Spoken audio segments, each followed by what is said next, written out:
ፍርሃትህ አፍኖህ ውስጣዊ ጥንካሬህ ተደብቋል? እንግዲያውስ እንኳን ወደ አይበገሬው ማንነት በደህና መጣህ። በሕይወትህ እንደ በከቀን አትሁን። በከቀን ከመጠን በላይ ያወራል፣ ግን ከፍ ብሎ መብረር አይችልም። ንስር ግን ዝምተኛ ነው። ሰማይን ለመንካት የሚያስችል ጠንካራ የውስጥ ብርታት አለው። ከንስር ልንማራቸው የምንችለው 7 የአስተሳሰብ ዘይቤዎች እነሆ። ከንስር የምንማረው 7 የአስተሳሰብ ዘይቤዎች። Eagles fly alone. 1. ንስር በከፍታ ብቻውን ይበራል። ንስር ከድንቢቶች፣ ከቁራዎች ወይም ከሌሎች ትንንሽ ወፎች ጋር አይበርም። ይህ ማለት ጠባብ አስተሳሰብ ካላቸውና ከሚያሳንሱ ሰዎች ራቅ ማለት ነው። ንስሮች ከንስሮች ጋር ይበራሉ። አብረሃቸው የምትውለዋቸው ሰዎች ማን እንደምትሆን ይወስናሉ። ሁሌም ጥሩ አጋር ምረጥ። Keep good company. Number 2. Eagles have vision. ንስር ግልጽ ራዕይ አለው። ንስሮች እስከ 5 ኪሎ ሜትር ርቀት ላይ ያለን ነገር ላይ ማተኮር ይችላሉ። ምንም አይነት መሰናክል ቢመጣበት ንስሩ አዳኙን እስኪጨብጥ ድረስ ትኩረቱን አያነሳም። ይህ ማለት በሕይወትህ ራዕይ ይኑርህና በትኩረት ቆይ። ምንም አይነት ፈተናዎችና ችግሮች ቢገጥሙህም ተስፋ አትቁረጥ። ያን ጊዜ ስኬታማ ትሆናለህ። Number 3. Eagles are fearless. 3. ንስር ፍርሃት የለሽ ነው። ንስር የአዳኙን መጠን ወይም ጥንካሬ አይፈራም። አዳኙን ለማሸነፍ ወይም ግዛቱን ለመመለስ ሁሌም ይዋጋ።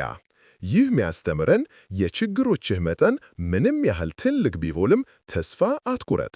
በመትኩ ገጥመህ ፊት ለፊት ተጋፈጠው። ስኬታማ ሰዎች ፍርሃት የለሽ ናቸው። ችግሮችን ፊት ለፊት ይጋፈጣሉ። Number 4. Eagles are tenacious.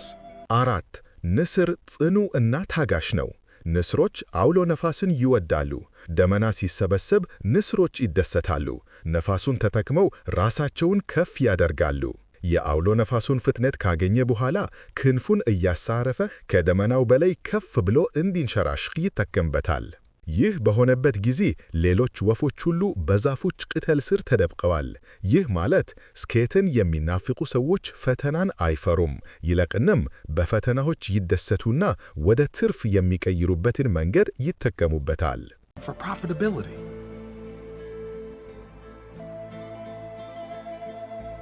Number 5.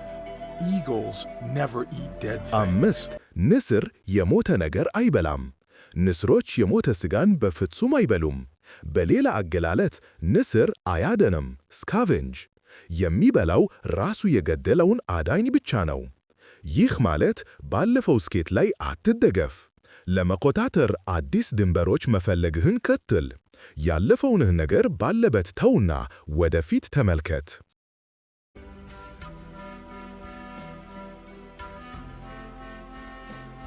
Number 6. Eagles prepare. 6. ንስር ለመብረር ያዘጋጃል።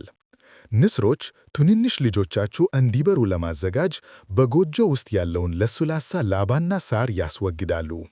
ልጆቹም ጎጆ ውስጥ መቆየት እጅግ በጣም ሲያስጠላቸው በመጨረሻ ይበራሉ። ይህ ሚያስተምረን ከምቾት ቀጠነህ ውጣ፣ እዚያ ምንም እድገት የለም። Number 7. Eagles possess 7. vitality. ንስር የመታደስ ብርታት አለው።